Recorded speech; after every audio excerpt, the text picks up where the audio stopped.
All right, our next presenter is Dr. Jennifer Roback Morse. She is the founder of the Ruth Institute, an interfaith international coalition to defend the family and build a civilization of love. Dr. Roback Morse was a campaign spokeswoman for California winning Proposition 8 campaign, defining marriage as a union of a man and a woman. She has authored and co-authored 6 books and spoken around the globe on marriage, family, and human sexuality. Her latest book is The Sexual State: How Elite Ideologies Are Destroying Lives and Why the Church Was Right All Along. Once again, there is this note card that's in your bags for notes. She's going to give her presentation, and then we're going to give her a minute, a little bit of time to get from here to her table, and then we'll invite you to go with your cards to the table where she's going to be at over here on this side to be able to deal with your questions. So if you got a question that you want to pose to her, make sure you write it down on that card, and then you can just get in line and speak with her then. So if you would, let's welcome Dr. Morse to the stage.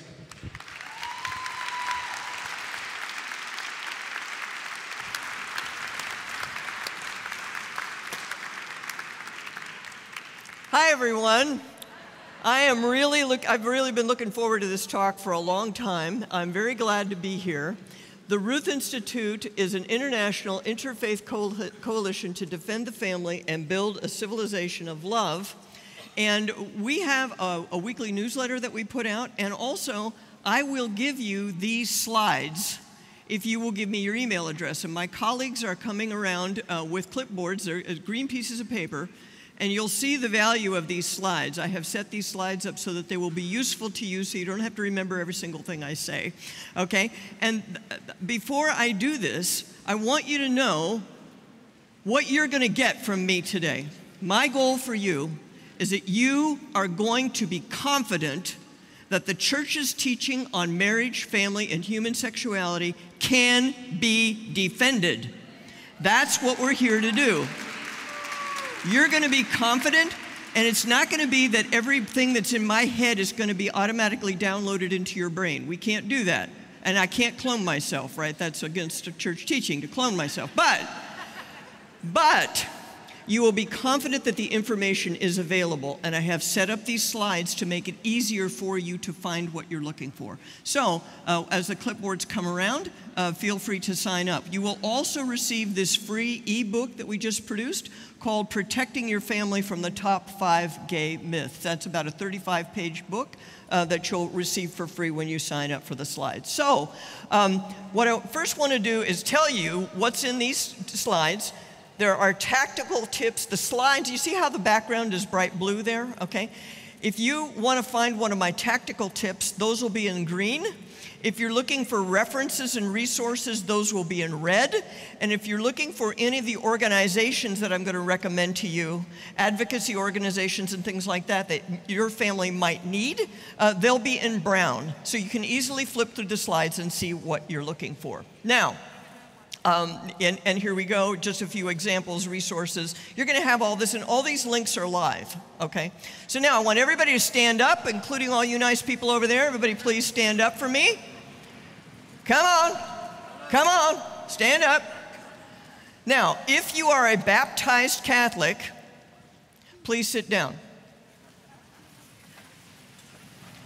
All right, I want to say thank you to our non-Catholic brothers and sisters who are here with us today. Please have a round of applause for them. Thank you. Thank you. You're a celebrity, sir. They talked you into coming, and you're a celebrity, okay? That's great. All right, now, my fellow Catholics, I got some things to say to you, even though we have some guys, some spies here or whatever, okay?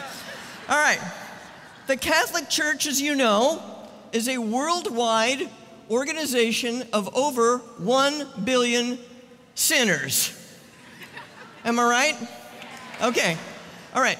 And that's just the people alive today. We got 2,000 years worth of characters. Am I right? All right. Now, sometimes we are going to have to apologize for our fellow Catholics. That's going to happen. Your pastor's going to do something. You're going to do something. Your next door neighbor's going to do something. There are going to be times when you're going to have to apologize for your fellow Catholics. But we must never apologize for the church's doctrine. Never. Particularly, we must never apologize for the church's teaching on marriage, family, and human sexuality, which is daily being proven to be correct. Daily, it is becoming clear that the church has been right all along, okay? Don't apologize for the church's teaching. And the teaching is so good, we have no right to keep it to ourselves. That is why the Ruth Institute is an interfaith organization. We have, amongst our followers, we have pretty much everybody you can think of. The employees who are with me today, as it happens, their name came up in the lottery of who gets to come. The employees who are with me today are Latter-day Saints, both of them, okay? So I expect you to be polite to them. All right. But seriously, we have no right to keep the church's teaching to ourselves because it is so good and so valuable and so life-giving. Now, my overall theme is to help you think about all the crazy things that are going on around us in terms of marriage and family and human sexuality. I want you to think about it, that of there being a kind of sexual constitution. If you think about the Constitution of the United States, we don't make laws using the Constitution. The Constitution tells us how we do things. The other stuff gets taken place in the legislature or the judiciary and so on. But we have some rules of the game that are established by the Constitution. What I want to say is that there was at one time a Christian constitution around marriage, family, and human sexuality. It gave us rules about who got to have sex and when, under what circumstances, and what the object of the whole thing was, right? You could think of that as the Constitution. The Christian Constitution is now gone. It has been replaced by the sexual revolutionary Constitution. There's now a new set of rules of the game, a new set of rules about who gets to do what and what the point of it all is, all right? We lost the Christian sexual Constitution. We lost it piecemeal, one little niggling thing at a time. Am I right? Some of you are old enough to remember some of these things happening, right? I don't think we're going to get it back one little thing at a time. I don't think it can be recovered piecemeal. And so therefore, it's very important that we be able to articulate what it is that we're positively for. Because we're standing in opposition to all kinds of things, and we have to oppose them, but we have to keep in our minds what it is that we're positively for. And that's part of what I'm going to do today. So my presentation has two major parts. The first part is I am going to define the sexual revolution and the sexual state, okay? And when I define the sexual revolution and the sexual state, you will see that there are three major ideas of the sexual revolution.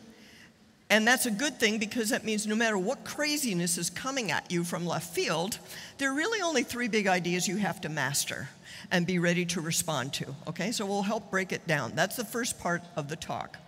And then the second part of the talk is the civilization of love. We're going to talk about what we stand for, what we positively want to see happen, okay? That's the second part. And the second part is going to be roughly a 15-minute talk, which we developed for a very specific reason. The talk is called Boldly Defending the Family. And the idea of that talk is that it's 15 minutes long, so it's not that hard. It's not that taxing to the audience, right? But it lays out all the points, and we have set it up so that anyone can give this talk, okay? So that you can give this talk. You can give it to your CCD class or your confirmation class. You can give it to anybody who wants it. And we have it on a flash drive that we are making available over at our table. And on the flash drive, you will have not only the script, but also the slides. So you can show the slides if you want to do it. So that's what the last part of the program is going to be. The civilization of love, what are we positively for? So let's dive in to defining the sexual state and the sexual revolution. The book, The Sexual State, answers this question, you know, and the book, you've probably seen it out there on the table, on my table, and Tan Books is also selling it as well. They're my publisher. And this poor book, if this book was a catalog of crazy stuff, it would have been out of date the moment it was published, right? Because more stuff is just happening all the time, right? So the point of the book is to have a framework so that you can understand when the next thing comes at you out of left field. It's providing you the structure that you need to make sense of what's going on around you.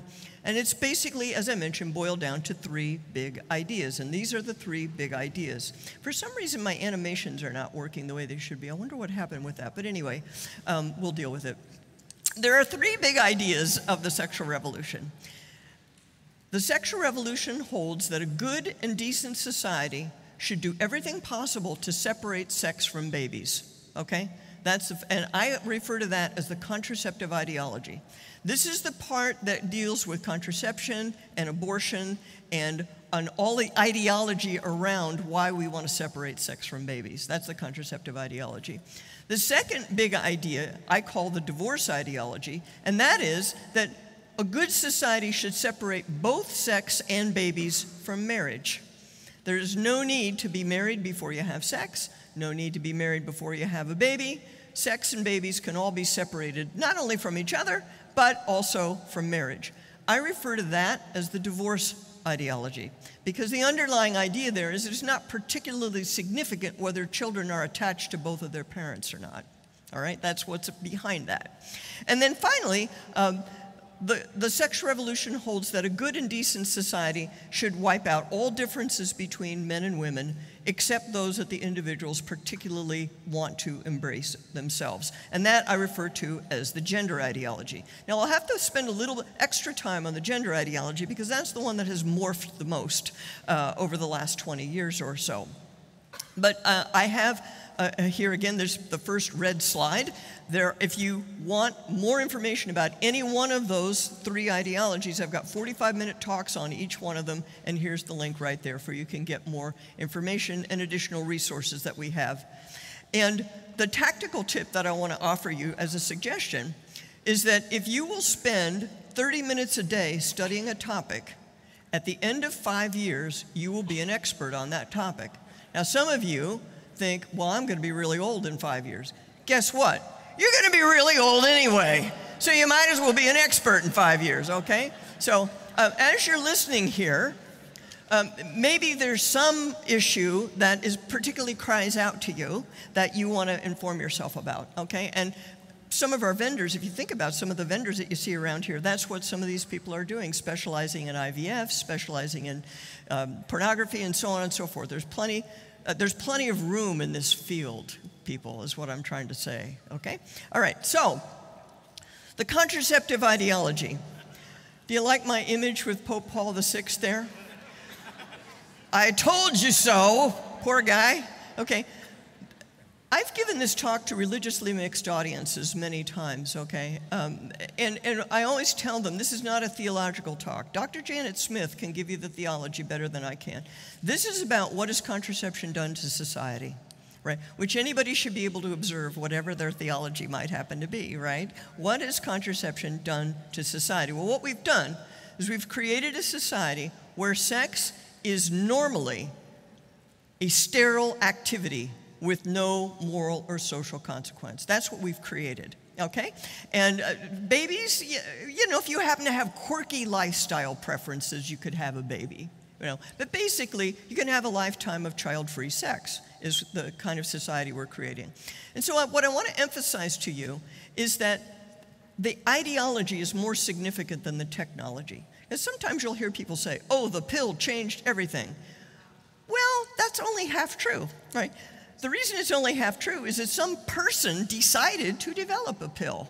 They had an idea in their mind about why they did that. They had something in mind they were trying to accomplish. And so that's the thing you want to keep your eye on more significantly than the pill itself. Now, this is something a little bit nerdy, but you might find it interesting that over the course of European history, there's something that is called the first demographic transition, wherein fertility declined by half.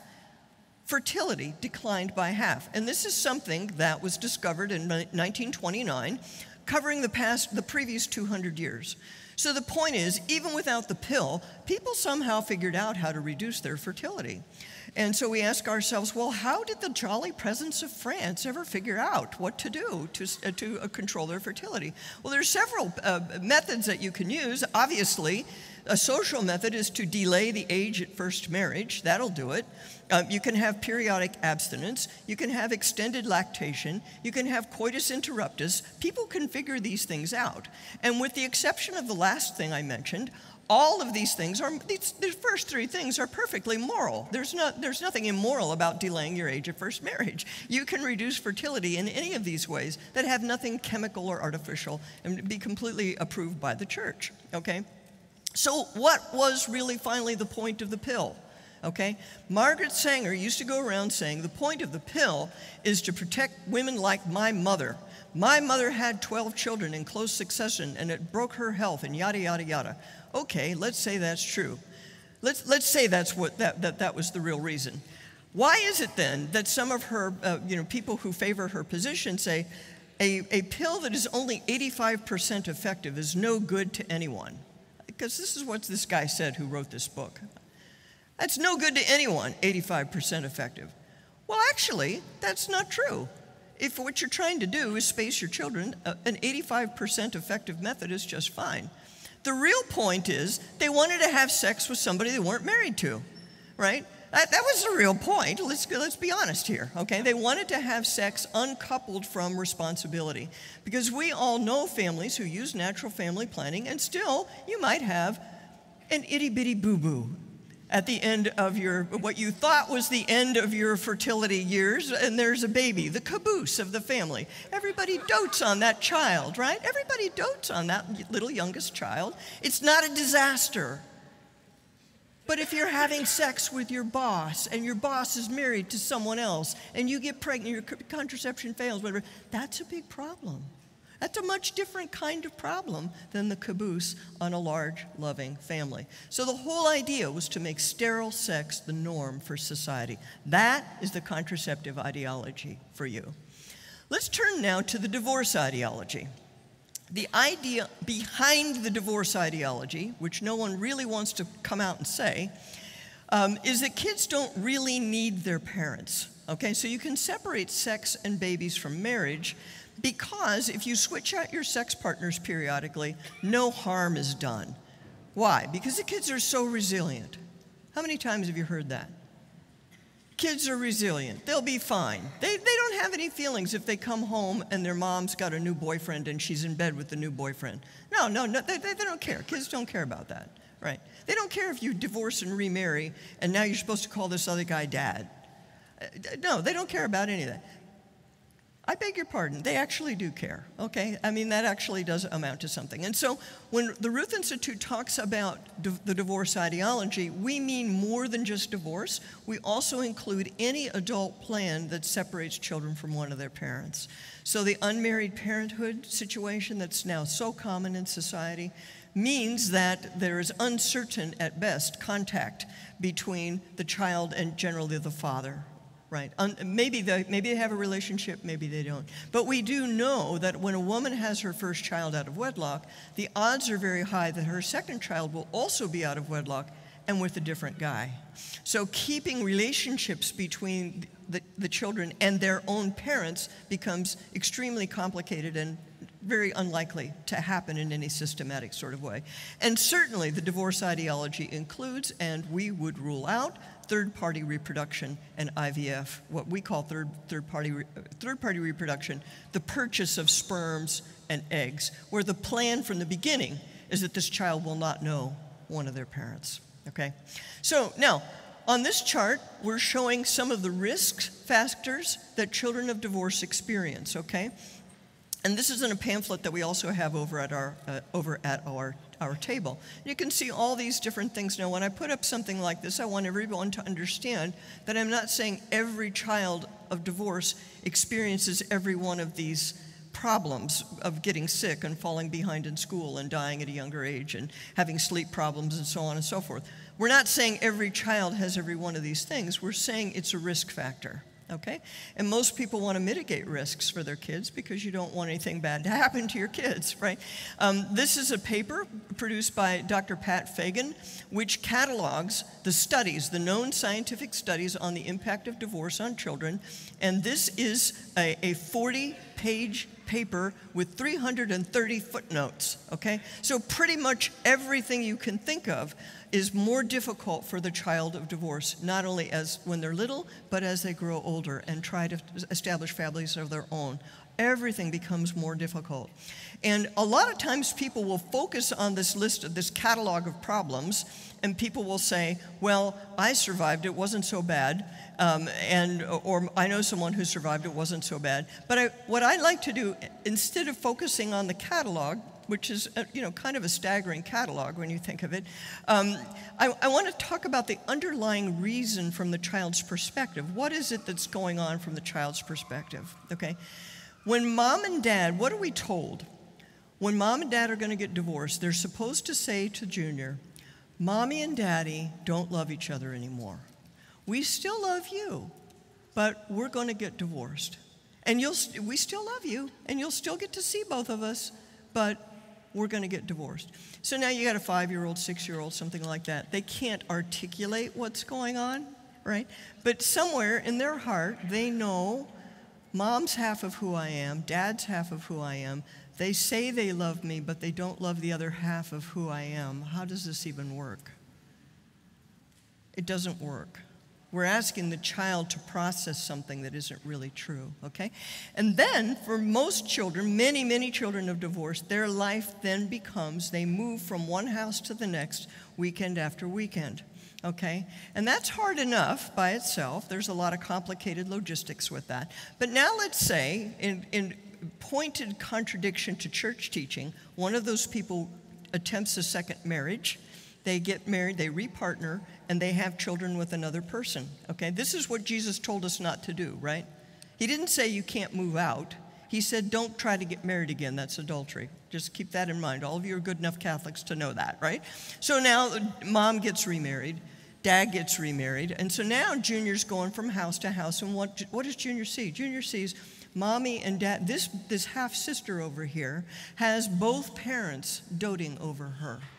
This little one doesn't have to move back and forth every week. This little one has pictures on the wall that have the whole family. And she, the original child, is kind of becoming a leftover from that first relationship. Nobody means for that to happen, but it does sometimes happen, that they feel that, right? So I think that this is the reason life is hard for the children of divorce. I think this is what's driving a lot of these things that you see that show up in these scientific studies. So the facts, the facts are undeniable. The question is why. I've given you my explanation for why. The little story that I just told you about the baby, the half-sister, that's my friend Jennifer told me that story. That happened to her. My friend Jennifer has her parents divorced when she was 3, and she has 3 photos of herself with both parents. In her whole life, she has 3 photos of herself with both parents. Now, I have another friend who told me, Jenny, my parents got divorced when I was 5, and it's still bugging me. I said, Amanda, what's going on? She said, my father is dying. My stepmother will not allow me and my sisters to go be with him. Okay? Now, not every divorce is like that. But in the philosophy of no-fault divorce, there is nothing to stop that. Right? There's no limit. There's no reason that couldn't happen, and I'm sure it happens more than we realize. All right. So now, hello. There we go. Okay. So who benefits from the divorce ideology? Where is this coming from? Okay. So the family law attorneys are making money from this whole process, okay? And they consistently oppose attempts at divorce reform. One time I was talking to an audience of divorce attorneys, and I said to them, people get divorced, and they expect that the conflict is going to stop. And you know what happened then? The room burst out in laughter. divorce doesn't end the conflict. It just transfers it to a different arena, right? And these guys spend most of their time managing post-divorce conflict, right? Not just the divorce, but the post-divorce conflict. So people are making money off of it. That's one thing going on. The family courts have enormous power over the individual lives of the family. I don't know if you've been through it, you know what I'm talking about. But now the court gets to look into your finances. They get to have control over how much time you spend with your own child. I have heard of courts deciding what the girl's prom dress was going to be because the parents couldn't work it out. So the court becomes immersed in the minutia of family life, and some people get a buzz on power. Okay, and I'm not saying it's the judges who are getting a buzz on it, but there's a kind of I don't know how to quite describe it, but you think you're micromanaging things, and some people kind of dig that. And then finally, of course, the other group of people who like the divorce ideology are people who are indulging in themselves and who like the idea of nobody telling them they're wrong, to be doing whatever they want. And those three things pretty much break down the whole motivators for the whole of the sexual revolution, because a lot of times people ask me this, Dr. Morse, why are people doing this? You know, these three things are pretty much, if you start to think about it, you'll see these are the big three motivations. Somebody's making money off of every aspect of the darn thing. Number two, there's a lot of transfers of power going from the family and the individual to the state, okay? And finally, people like indulging themselves, and those are the people who are, and everybody does. That's what makes the thing so seductive. But the sexual revolution says you get to do whatever you want, nothing bad's going to happen. The Catholic Church says you don't get to do whatever you want because bad stuff will happen, right? And so our sell, it gets to be a little tougher sell sometimes, right? What's being offered. All right, so that's the divorce ideology. Tactical tip. I want you to be mentally prepared to deal with every aspect of the sexual revolution, because if you're not prepared, your opponent will see your soft spot and zoom right in on it, and you're going to stand there flat-footed. So even if you're not equally prepared on every point, don't freak out, okay? That's a point. Now, this is an organization that can help you with the divorce ideology. This is called Them Before Us. I have a very high opinion of this organization, Miss Katie Faust, and them is the children. We put the children before us, okay? And she's all about keeping kids united with their families. So this is an organization that might interest you. Gender ideology. Feminism, the original gender ideology, taught us that men and women are identical, except women are better. Right? Isn't that what we all grew up with? Right? Okay. So, therefore, it's important that we wipe out all differences between men and women, because that's all unjust. That's all unjust stuff, okay? So they're saying that the body is not particularly significant, right? The differences between men and women can't be significant in themselves, all socially constructed. The new gender ideology is saying that if somebody feels like they're a different sex, then that's the sex that they really are, okay? So we're in another way saying that the body is not particularly significant because you can tinker with it, okay? Now, who benefits from and finances the gender ideology? I just want to mention to you that there are some major foundations pumping lots and lots of money into the promotion of this, into establishing children's gender clinics, okay? And some of these foundations, some of them are connected with the LGBT movement, but some of them are connected to pharmaceutical companies.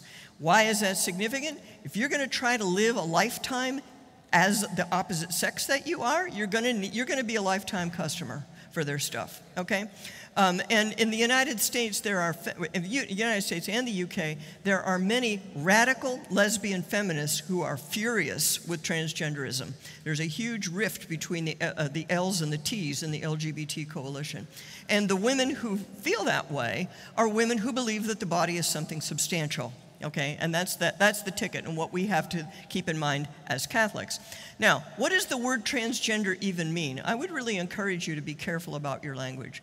We, a couple of years ago, sponsored a speech where I invited Dr. Aaron Brewer to explain the psychology of the trans-minded person, because we had found that there are people going to Planned Parenthood clinics now to get hormones, to get puberty blockers, to get cross-sex hormones. This is now a big moneymaker for Planned Parenthood. Your sidewalk counselors don't know what to say. We developed a pamphlet to help them. So I said, Dr. Brewer, Aaron, come explain to people what is going on in the minds of these trans-minded clients, okay? And so she came up with this list, and I would encourage, by the way, if you click on that image, when you get the slides, if you click on that image, it'll take you right to her 15-minute talk, okay? So she came up with this whole list of different things that word means, okay? It could mean a person, an intersex individual. It could mean an autogynephile. I want to explain that one to you because that's the one that's probably not familiar. This is a man who becomes sexually stimulated by seeing himself in women's clothing. So this is your Bruce Jenner. This is your Admiral, whatever his name is, who's... I've been a woman my whole life. These guys are not even plausible as women. But anyway, that's who those guys are. And then you've got your predatory people who want to get into women's restrooms. You've got your pretenders who want to win, mediocre male athletes who want to win prizes, so on and so forth, okay? And then you've got your really, truly gender-confused teenager, all right? So my point in this, Aaron's going to explain it all to you. You're going to watch that video and you're going to get the whole thing down. But my point in saying this to you is when somebody's using one word to mean 6 different things, they are up to no good. Okay, that is confusion, that is deliberate, it is calculated, and you cannot use their language, all right? I like to say, Bruce Jenner is a man who says he's a woman. Don't worry about trans man, trans woman, any of that stuff. He's a man. He's a man who says he's a woman. You don't have to hypothesize about why he says that, okay? But he's a man who says he's a woman. Now, just briefly, Title IX of the Civil Rights Act governed discrimination in higher education. And during the Clinton administration, Title IX was used to shut down men's wrestling programs and men's swimming programs and things like that. Do you remember this? They were saying that in order to have gender justice, you have to have equal numbers of boys and equal numbers of girls in college athletics and in high school athletics. So to accomplish that, they went around shutting down men's programs. That's what they did.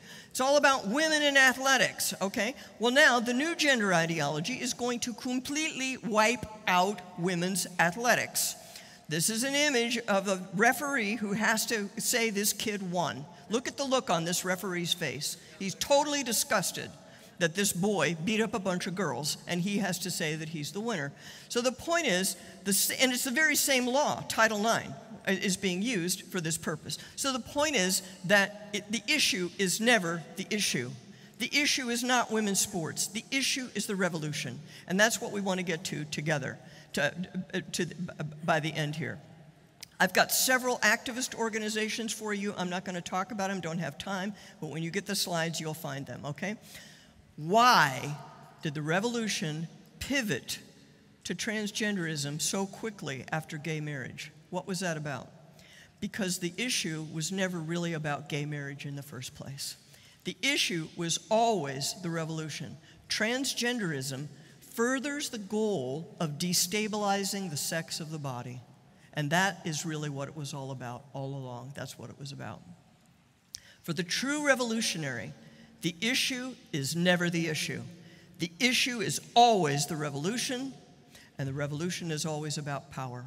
That's what it's always about. That's what you have to keep your eye on. Now, the problem with the sexual revolution is that it's untrue. It's false, okay? Sex actually does make babies. Do you have that here in North Carolina? That's what I heard, that you have that here, okay? Sex, you try to build a society around the idea that sex doesn't make babies, you're going to have problems. It's not going to work. Kids really do need their parents, okay? And the sex of the body is actually significant, okay? So they're trying to do something that is impossible, it is irrational, and it cannot stand on its own. A lot of times people conclude that means it's going to collapse. No, it is not going to collapse. What is going to happen is that the people who want power are going to get more and more power to prop up the impossible. They are going to use more and more and more propaganda. That's why you feel like you're crazy some of the time, because you're being flooded with propaganda. They've got to do a lot of footwork to keep this thing going. The sexual revolution is a totalitarian ideology no Christian should have anything to do with, period. You cannot make nice with this thing.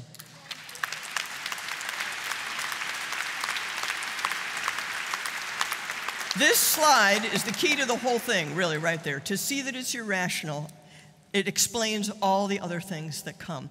Because you're thinking that they want to build a good society. They're thinking they want to get power. From that perspective, it makes sense. See, they're not crazy. They're not stupid. They know what they're doing. Now, there are a lot of true believers who believed in women's athletics and who believed in all these different things. You know, they believed in freedom for women and, you know, all that stuff. They believe it. But they're kind of along for the ride, right? The guys who are really running the show, who are putting up the money to make it all happen, this is what they want. All right, so this is why the sexual revolution needs the state. I don't have time to go through all the different examples. I will just say that the sexual state is everywhere, in judicial rulings, in regulatory rulings, and in legislation, of course. And when you get this slide, you can go through it. All right. You'll see it everywhere. The sexual state is everywhere. So now I want to turn, as promised, to our discussion of the civilization of love. What is it we're actively trying to defend? We're going to boldly defend the family. And what I'm going to do now, as I mentioned, we have a script. Now, I think you can see I don't need a script. Right? But I prepared a script, and I'm going to read it, and I'm going to read it. I wanted to take my personality out of it, okay? Because I want you to be able to put your own personality into it, right? And so what you're going to get is the slides, and you're going to get the script. So I'm going to read it, and we'll see how you like it. Okay. All right. If you see a broken down house in an otherwise nice neighborhood, you might think to yourself, what is wrong with these people? They should pull themselves together. But if you see an entire neighborhood where every house is broken down, you start to wonder, what happened here? And then someone tells you, a hurricane came through, or 2 hurricanes came through. Every house is affected. Large homes, small houses, city, country, the shoreline, inland, everybody is affected. And so now, you don't blame the people anymore. Now you ask yourself, what can I do to help? Where do we even start with this mess?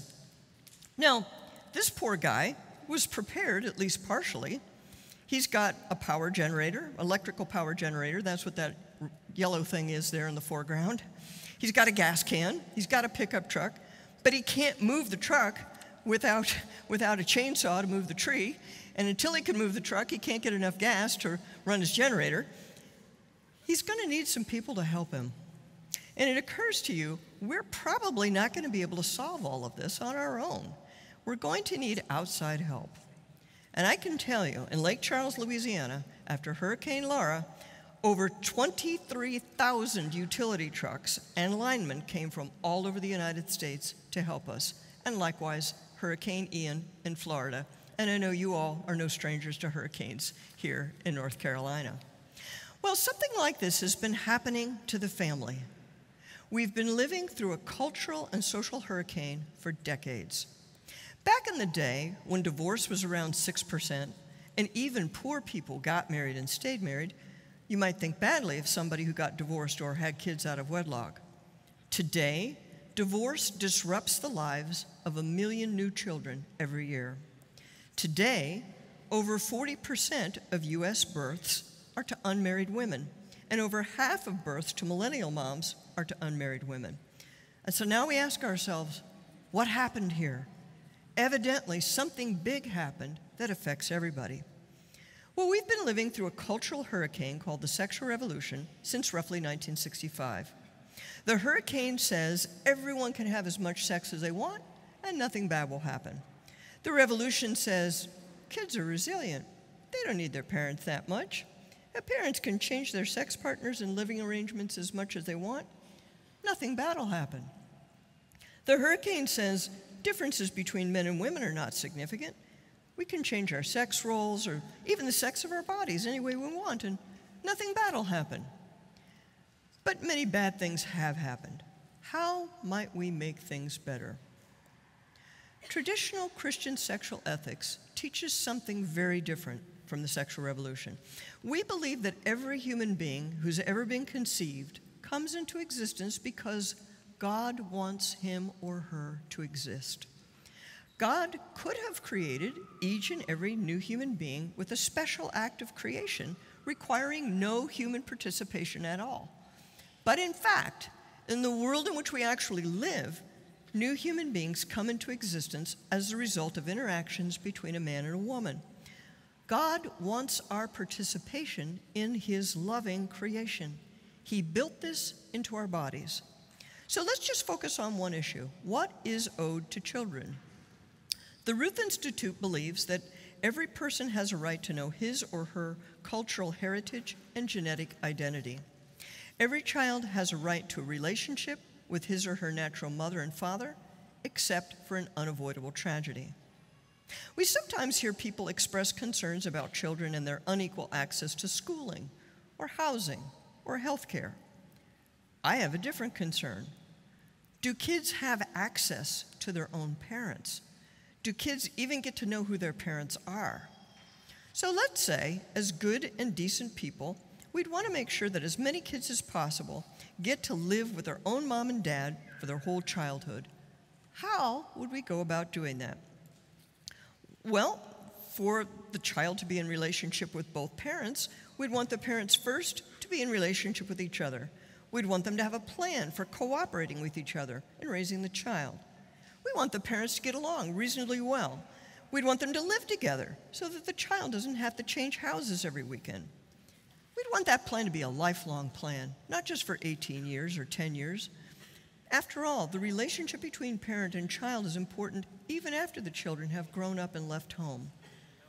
And we want to limit the things that distract parents from paying attention to the child and being loving toward the other parent.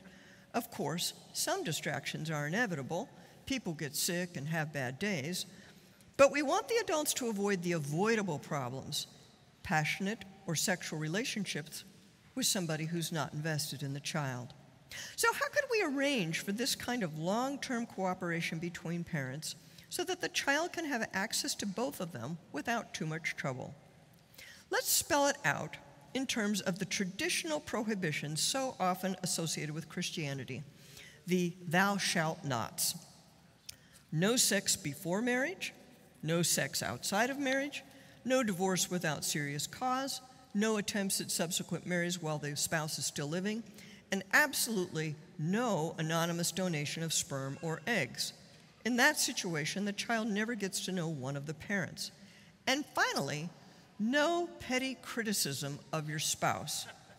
That was always part of the traditional Christian marriage package, as we can see from this quotation from the old Baltimore Catechism.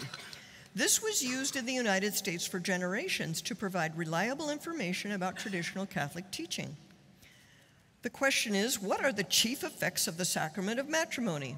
And the answer the Catechism gives is the special help of God for husband and wife to love each other faithfully, and here's the money quote, to bear with each other's faults and to bring up their children properly. Instead of thou shalt nots, let's restate the elements of our lifelong cooperation plan in positive terms. What are we positively supposed to do rather than what are we not allowed to do? Well, get married before having sex. Only have sex with your spouse. Stay married unless somebody does something really awful. Be nice to your spouse. And finally, be satisfied with the number of children that God gives you, whether it's a large number of children or a small number of children. And be satisfied with the condition of the children that God gives you. This is former Pennsylvania Senator Rick Santorum and his family, including his disabled daughter, Bella. Bella has a rare genetic condition that she was not supposed to survive for long. And as you can see from these photos, Bella loves her daddy. And as you can see from this photo of her first Holy Communion, the entire family dotes on this child. What is this whole package called? This is traditional Christian marriage, supported by traditional Christian sexual ethics. That's the package. And the overall social result of this system is, for every child, a mother and a father. For every child, no matter how rich or powerful or influential, a mother and a father. No matter how poor, no matter how seemingly insignificant, for every child, a mother and a father. For every man, no matter how rich, no matter how powerful, one and only one wife. For every woman, no matter how beautiful, no matter how glamorous, one and only one husband. This is the social result of Christian sexual morality, true equality. For every child, a mother and a father. For every man, one wife. For every woman, one husband. We might even call it reproductive equality, because people rich and poor are reproducing on equal terms. This is true justice. This is social justice. Traditional Christian sexual morality secures equality and justice for all, the birthright of every child to be conceived in the loving embrace of their own mother and father, married to each other for a lifetime. Now you might ask, what about adoption? Well, we have to make some provision for the children who can't be cared for by their own mother and father. We have to recognize that children in these situations have already sustained a loss. We owe it to them to give them the best we can and try to replicate as nearly as possible what they've lost. In some cases, this will mean other relatives will take responsibility for them. In other cases, it means they will be adopted by a stable, loving, married couple. In all cases, it means we give priority to the needs of the child for parents over the desires of the adult for a child. Now, there are some rich and powerful and influential people who don't like this system. They think there are too many people in the world. They've spent billions of dollars trying to reduce population. They want to replace traditional Christian sexual ethics with a system more to their liking, a system that allows them to do what they want. They try to convince us that traditional Christian sexual ethics is outdated. They say, we have contraception now. We don't need these ethics anymore. But all forms of contraception sometimes fail. When it fails, what are the options that the parents have? First, they can get married and raise the child together. Not ideal if the parents are not really a good match and are being stampeded into marriage, but it can be made to work. Second, both parents can relinquish their parental rights and make an adoption plan for the child. Also not ideal, since the child loses access to both biological parents. However, the child does have the opportunity to be raised by a stable married couple who love each other. Third option, one parent raises the child alone with limited and uncertain contact with the other parent. This is worse than not ideal. It is fundamentally unjust to the child. And finally, the last option, abort the child. Obviously, completely unjust to the child. In other words, when contraception fails, the options range from not ideal to completely unjust. And if we can predict these outcomes in advance, we can truthfully say that the contraceptive system is systematically unjust to children. Now, some might say that this system places great demands and hardships on parents, and I reply that when there's something hard that needs to be done, the adults should do the hard thing, not the children. Thank you. Thank you. Some might say this is all well and good to be concerned about the interests of children, but what about gay people? This isn't fair to them. Why can't they use the modern techniques that allow people to become parents without having sex with the child's other parent? These techniques are inherently unfair to the child. because the child is deprived of one of his or her parents, but not from an unavoidable tragedy. The child is separated from a parent by design, from birth and forever. And so once again I say, when there's something hard that needs to be done, the adults should do the hard thing, not the children. Besides, no one is born gay. There are a number of reasons why people experience persistent same-sex attraction. Even the American Psychological Association admits, and I quote, "There is no consensus among scientists about the exact reasons an individual develops a heterosexual, bisexual, gay, or lesbian orientation. Although much research has examined the possible genetic hormonal development, social and cultural influences, no findings have emerged that permit scientists to conclude that sexual orientation is determined by any particular factor or factors." And yes, I checked this link just before this talk. They still have this on their website. There is no gay gene. This has been proven numerous times, and I'm showing here on the slide a few of the more recent and sophisticated studies. Some say no one can stop being gay. That's a very bold statement. Even a single person who was once gay and stopped being gay is enough to refute that very bold statement. And the fact is, people change every day. Some do it through counseling and therapy, others have conversion experiences, and some people just decide they've had enough and walk away from it. This is one group of evangelical Christians in California who once identified as LGBT. They now celebrate the love of Jesus and his freedom in their lives. I have interviewed the people shown here on this slide. They and many others can testify. No one is born gay. No one has to stay gay. And here are some recent studies showing that people can change their patterns of sexual attractions and that the efforts to change do not harm people. And finally, no one is born in the wrong body. My thing is not, what's going on? I need you to move the slide. The slide's not going, there we go.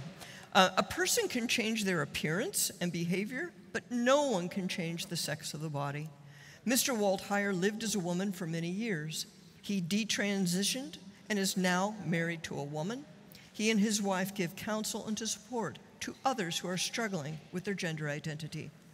Most importantly, there are lots of ways to be a girl. There are many ways to be a boy.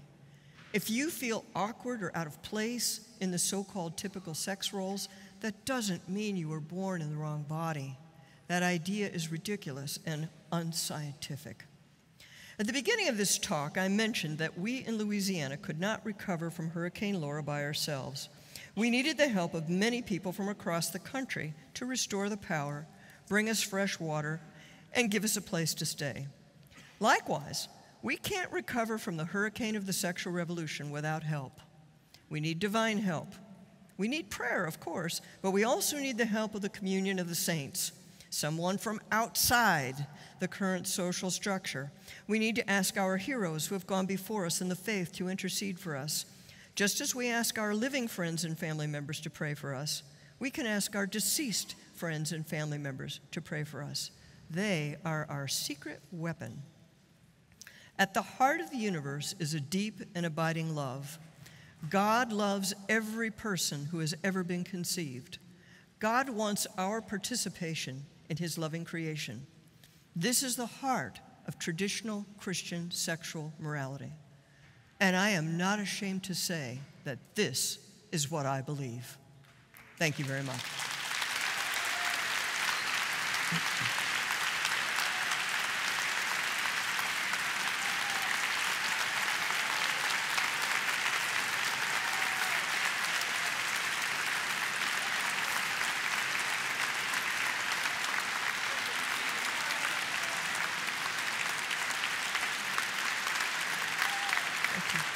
Thank you.